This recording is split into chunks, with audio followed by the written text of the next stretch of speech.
ఇది కేవలం సమాచారంగా మాత్రమే భావించండి. వైద్య నిపుణులను సంప్రదించండి.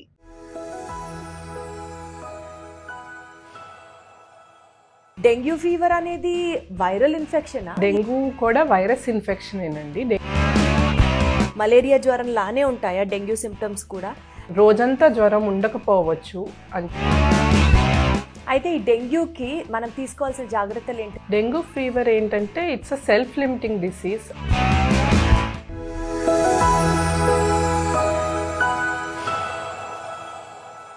వైరల్ ఇన్ఫెక్షన్స్ కి సంబంధించి వాటి యొక్క సిమ్టమ్స్ ఏ విధంగా ఉన్నాయో మనం చూసాం, మీరు చెప్పారు. నెక్స్ట్ పాయింట్ అంటే ఇప్పుడు మనం రైనీ సీజన్ లో ఉన్నాం, మళ్ళీ సీజన్ మారుతుంది, మళ్ళీ వింటర్ సీజన్ వస్తుంది.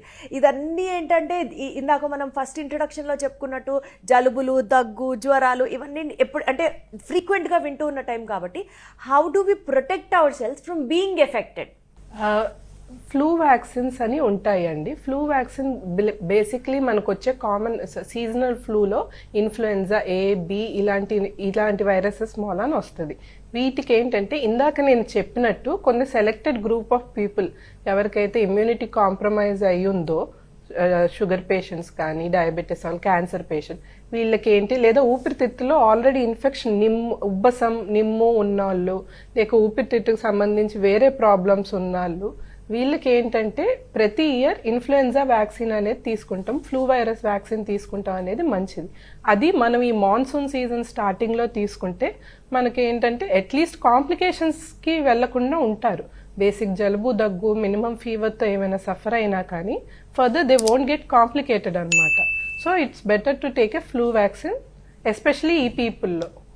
ఎస్పెషల్లీ కోల్డ్ అన్నా, ఫ్లూ అన్నా, లేదా మీరు ఇప్పుడు చెప్తున్నటువంటి ఫ్లూ వ్యాక్సిన్ అది విన్నప్పుడు మేడం కోవిడ్ డేస్లోకి రిమైండ్ చేస్తున్నాయి నన్ను. ఎందుకంటే అసలు ఒక్కొక్కళ్ళు ధనియాల కషాయాలు, తులసాకుల కషాయాలు ఉన్నవన్నీ కలిపి కాచేసి ఏం చెప్తారంటే ఫైనల్లీ ఇమ్యూనిటీ బాగా వస్తుంది ఇలాంటివి తాగితే. మసాలా టీ దగ్గర నుంచి, గ్రీన్ టీ దగ్గర నుంచి, అన్ని స్పైసెస్తో కలిపిన టీ దగ్గర నుంచి, ధనియాల కషాయం, జీలకర్ర కషాయం, మెంతిపళ్ళు. సో అంటే at the end of the day ఫైనల్గా అందరూ చూసుకునేది ఇమ్యూనిటీ పెరుగుతుంది అని అంటారు. కాబట్టి ఇమ్యూనిటీ బూస్ట్ అయితే మనకి వైరల్ ఇన్ఫెక్షన్స్ ఒకవేళ రావు అని అంటే ఇమ్యూనిటీ బూస్టింగ్ ఫుడ్స్ ఏం సజెస్ట్ చేస్తే బెటర్ ఎస్పెషల్లీ ఈ సీజన్లో? ఓకే, ఇమ్యూనిటీ బూస్టింగ్ ఫుడ్స్ గురించి అంటే స్పెసిఫిక్గా అది తినటంతో జలుబు, జ్వరాలు రాకుండా ఉంటాయి అని నేనైతే సజెస్ట్ చేయలేనండి. బట్ మనం ఏంటంటే మన లైఫ్ స్టైల్ని హెల్దీగా ఉంచాలి. మనం daily food habits, fast foods తింటాం, బయట అవుట్ సైడ్ ఫుడ్ తింటే ఏంటంటే ఈ వైరస్లు వచ్చే ఇన్ఫెక్షన్స్ చాలా ఈజీగా ఉంటుంది మనకి. సో బయట ఫుడ్ తిని విరోచనాలు, వాంతులు తెచ్చుకుంటాం, లేక అది అక్కడ ఎవరైనా దగ్గినా, తుమ్మినా ఇవన్నీ మన పొట్టలోకి వెళ్తాయి. So basically we better avoid this thing. And ఇంట్లో వండిన ఫుడ్, హెల్దీ ఫుడ్ ఏదన్నా, ఫ్రూట్స్ అన్నా, రైస్ అన్నా, చపాతీ అన్నా, నార్మల్గా ఏం తింటారో అదే తినండి, కానీ హెల్దీ వైపు తినండి. హెల్దీ లైఫ్ స్టైల్ అదే నాకు తెలిసి సర్వరోగ నివారణ లాగా కనిపిస్తుంది. బికాజ్ ఏ డాక్టర్తో ఎన్నిసార్లు మాట్లాడినా సరే అందరూ ఫోకస్ చేసే point healthy life style and healthy food. ఇదే ఇంపార్టెన్స్ అని చెప్తుంటారు. అయితే మేడం ఇప్పుడు మనం ఫీవర్స్, వైరల్ ఇన్ఫెక్షన్స్ గురించి మాట్లాడుకున్నాం కదా. ఈ మధ్య కాలంలో డెంగ్యూ ఫీవర్ అనేది కూడా ఎక్కువ వింటున్నాం మనం. డెంగ్యూ ఫీవర్ అనేది వైరల్ ఇన్ఫెక్షనా, లేకపోతే వైరల్ ఫీవరా, లేకపోతే ఒక దోమ కుడితే వచ్చే ఫీవర్ అంటారా?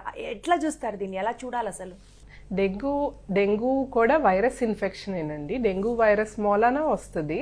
అది మోస్ట్లీ వెక్టార్ బార్న్ డిసీజ్ అనమాట. అంటే మస్కిటో మనని కుడితే వస్తుంది కాబట్టి it's a vector born disease.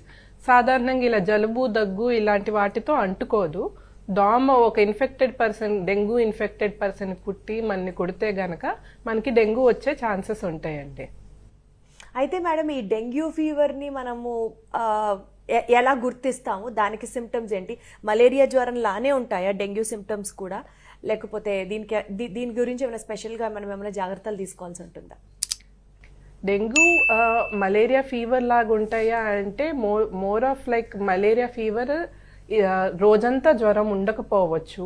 అంటే ఒక టైంలో వచ్చి మళ్ళీ next day morning alternate day రావటం ఇలా ఉంటుంది. మలేరియా జనరల్లీ చలితో వస్తుంది. డెంగ్యూ ఏంటంటే ఎవ్రీడే ఫీవర్స్ ఉంటాయి, లేదా ఒక్క పూట ఫీవర్ వచ్చి కూడా తర్వాత ఒళ్ళు నొప్పులు ఉంటాం, నీరసం అనిపించటం, ఇలాంటి నాన్ స్పెసిఫిక్ సిమ్టమ్సే ఎక్కువ ఉంటాయి. ఆ తర్వాత ఒకవేళ ప్లేట్లెట్స్ తగ్గిపోయే స్టేజ్ వరకు వస్తే వేరే బ్లీడింగ్ లక్షణాలతో కనిపించవచ్చు మనకి. అయితే ఈ డెంగ్యూకి మనం తీసుకోవాల్సిన జాగ్రత్తలు ఏంటి మేడం? ప్లేట్లెట్ కౌంట్ తగ్గిపోయింది అని అంటుంటారు డెంగ్యూకి. ఆ ప్లేట్లెట్స్కి డెంగ్యూ ఫీవర్కి ఉన్న కనెక్షన్ ఏంటి? డెంగ్యూ ఫీవర్ ఏంటంటే it's a self limiting disease. అది వచ్చి దానిపైన అది చేసుకుని అదే ఒక 4 or 5 డేస్లో సాధారణంగా తగ్గిపోతుంది. కానీ కొంత గ్రూప్ ఆఫ్ పీపుల్కి ఏంటంటే బిలో నార్మల్ లెవెల్స్కి పడిపోతాయి ప్లేట్లెట్స్. అంటే 1.5 lakhs అనేది మినిమం ప్లేట్లెట్ అంత ఉంటే బాగున్నట్టు. 1.5 నుంచి 1,80,000, 70,000, 50, 40 వరకు పడి 40 నుంచి పెరుగుతాయి. మనం ఏంటంటే ఈ 40,000 వరకు ఏమైనా బ్లడ్ థిక్ అవుతుందా, రక్తం చిక్క పడుతుందా, లేక మనిషిలో ఇంకేమైనా కాంప్లికేషన్స్ అవుతుందా, బ్లీడింగ్ ఏమైనా అవుతుందా, లేక వేరే ప్రాబ్లమ్స్ ఏమైనా అసోసియేటెడ్గా వేరే జ్వరాలు ఉంటున్నాయా, ఇవన్నీ చూస్తానికి పేషెంట్ని అడ్మిట్ అవ్వమని అడ్వైస్ చేస్తాము. అండ్ డైలీ మనం ప్లేట్లెట్ కౌంట్ అవసరమైతే రోజుకు 2-3 సార్లు చూసుకుంటాం. ఇలాంటివి చేసుకుని నెసరీ ఉన్నప్పుడే ప్లేట్లెట్స్ ఎక్కించడం అనేది చేస్తాం. ఇది కాకుండా 20,000కి పడిపోయి లేక 10,000కి పడిపోయి లేక 30,000, 40,000 ఉన్నప్పుడే బ్లీడింగ్ మేనిఫెస్టేషన్స్ అంటారు. అంటే చిగుళ్ళలో నుంచి రక్తం రావటం, యూరిన్లో రక్తం రావటం, లేక మోషన్లో పేగుల్లో రక్తం పోతే మోషన్ బ్లాక్గా అవుతుంది అనమాట. సో ఇలాంటి సిమ్టమ్స్తో వస్తే ఏంటంటే ఇమీడియట్గా మనం ప్లేట్లెట్స్ ఎక్కించుకోవాల్సిన అవసరం రావచ్చు. ఈ పర్టికులర్ డెంగ్యూ ఫీవర్ యొక్క సివియర్ కాంప్లికేషన్ ఎలా ఉంటుంది మేడం? ఇన్ కేస్ ఇప్పుడు ఎవరైనా గబుక్కున్న డాక్టర్కి చూపించుకోవడం లేట్ అయినా లేకపోతే వాళ్ళు కొంచెం అశ్రద్ధ చేసినా సరే డెంగ్యూ యొక్క కాంప్లికేషన్ ఎలా ఉంటుంది? జనరల్లీ అశ్రద్ధ అంటే ఈ మధ్యన చాలా వరకు ఎవరు చూపించట్లేదు. కొంతమంది ఏంటంటే ఇందాక నేను చెప్పినట్టు 1 రోజు 2 రోజులు జ్వరం వచ్చి తగ్గిపోయి తర్వాత ఏం సిమ్టమ్స్ లేని వాళ్ళు డాక్టర్ దగ్గర ఫస్ట్ విజిట్లో వెళ్ళకపోయేసరికి వాళ్ళకి సడన్ గా ఈ బ్లీడింగ్ తో బయటకు వస్తారనమాట. నాకేంటి మోషన్ లో నల్లగా అయిపోతుంది, యూరిన్ బ్లడ్ వచ్చేస్తుంది అని కంగారు పడుకుంటూ హాస్పిటల్కి వస్తారు. ఆ టైంలో చేయించినప్పుడు ఆల్రెడీ 15-10,000 పడిపోయి ఉంటాయి. అప్పుడు మనం ప్లేట్లెట్స్ ఎక్కించుకుని we will try our best. కానీ ఏంటంటే ఆల్రెడీ బ్లడ్ థిన్నెస్ మీద ఉన్నోళ్ళు ఉంటారు, హార్ట్ ప్రాబ్లమ్స్కి, స్టెంట్ వేసిన వాళ్ళకి, పక్షవాతం ఉన్నోళ్ళు, వీళ్ళందరూ ఆల్రెడీ బ్లడ్ థిన్నెస్ వాడుతూ ఉంటారు. కాబట్టి వీళ్ళకి ఒక్కొక్కసారి సివియరిటీ పెరిగే అవకాశాలు ఉన్నాయి. అంటే మనం పేషెంట్ని కాపాడే లోపు సీరియస్ కాంప్లికేషన్స్ అయ్యే అవకాశం ఎక్కువగా ఉంటుంది. కాబట్టి వెంటనే అంటే 2-3 days ఇంట్లో ఫీవర్ తగ్గకపోతే better to go and consult doctor. ఆ సిమ్టమ్స్ ఏంటి అన్ని ఎక్స్ప్లెయిన్ చేసి డాక్టర్ గారిని కలిసి అడ్వైస్ తీసుకోవడం చాలా ఉత్తమం అనుకుంటున్నాను నేను. ఎస్, కరెక్టే అండి. 2 or 3 daysకి ఫీవర్ తగ్గకపోయినా లేక మీకు వీక్నెస్ పర్సిస్ట్ అవుతున్నా, బాడీ మీద ఏమైనా ర్యాష్ వస్తున్నా కొత్తగా, బెటర్ కన్సల్ట్ డాక్టర్.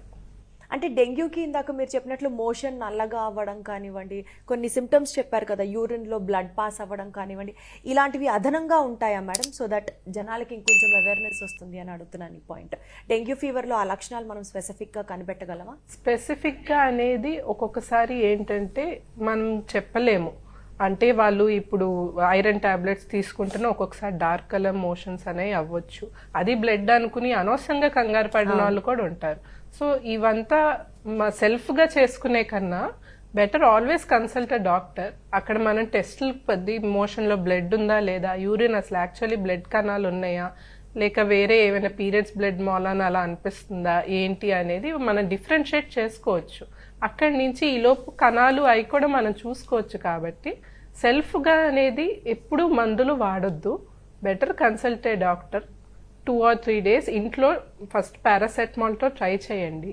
లేదు మీకు సిమ్టమ్స్ సబ్సైడ్ అవ్వట్లేదు, కొత్త లక్షణాలు వస్తున్నాయి, లేక బాగా ఇబ్బంది పడుతున్నారు అంటే ఖచ్చితంగా డాక్టర్ని కలవండి. ఇప్పుడు డెంగ్యూ, దోమకాటు ఇలాంటి విషయాల గురించి మాట్లాడుకుంటున్నాం కాబట్టి నాకు ఎప్పుడూ ఒక డౌట్ ఉంటుంది మేడం. మీడియాలో అడ్వర్టైజ్ చేసినట్లు దోమలు కుట్టకుండా ఉండడానికి క్రీమ్స్, బాడీ లోషన్స్ చాలా మార్కెట్లోకి వచ్చాయి. అవి వాడడం వల్ల స్కిన్కి అడిషనల్గా ర్యాషెస్, ఇన్ఫెక్షన్స్ని మనం ఇన్వైట్ చేసుకుంటున్నామా? Or do you really think they play a vital role? అంటే ఇప్పుడు మన ఇండియా అనేది ట్రాపికల్ కంట్రీ అండి. దోమలు కుడతాం అనేది సహజం. ఇప్పుడు రైనీ సీజన్లో ఎక్కడ పడితే అక్కడ వాటర్ పేరుకుపోయి దోమలు అనేది ఇంకా నంబర్స్ ఎక్కువ అవుతాయి. సో మన జాగ్రత్తలో మనం ఉంటాం, ఫుల్ హ్యాండ్స్ వేసుకుంటాం, మార్నింగ్ టైం అన్నా నైట్ పడుకునేటప్పుడన్నా మస్కిటో నెట్స్ వాడతాం, రిపెలెంట్స్ వాడతాం. ఇవి అనేది సేఫ్ సైడ్ అనమాట. మనం ఒక సేఫ్టీ మన వరకు అయినంత వరకు ట్రై చేస్తున్నాం. ఇంటికి మస్కిటో నెట్స్ పెట్టించుకుంటాం ఇదంతా. సో ఇది ఎక్స్ట్రా ర్యాషెస్ వస్తాయా అంటే ఎలర్జిక్ ప్రోన్ పర్సన్స్ ఉంటారు, అంటే వాళ్ళకి వేరే ఎలర్జీస్ కూడా ఉంటాయి. మందులు యాంటీబయోటిక్స్ పడకపోవటం కానీ, బేసిక్ తిండి ఫుడ్ పడకపోవటం కానీ, డస్ట్ ఎలర్జీ ఇలా ఉన్న వాళ్ళకి ఏంటంటే కొంచెం ఒక్కొక్కసారి ర్యాషెస్ వచ్చే అవకాశాలు ఉంటాయి. బట్ అస్సలు వాడకూడదా అనేది కాదు. We can use, we should protect, maximum కుదిరినంత ప్రొటెక్ట్ చేసుకోవచ్చు మనం. అంటే దానివల్ల సివియర్ కాంప్లికేషన్స్ నెగిటివ్ గా అందరికీ ఉంటాయని కాదు, ఎలర్జీ ఉన్న వాళ్ళకి అది పడకపోతే వాడక్కర్లేదు, అంతే కదా మేడం? రేర్ అండి, రేర్. అది కూడా అందరికి పడదు అన్నపోవటం కూడా ఉండదు.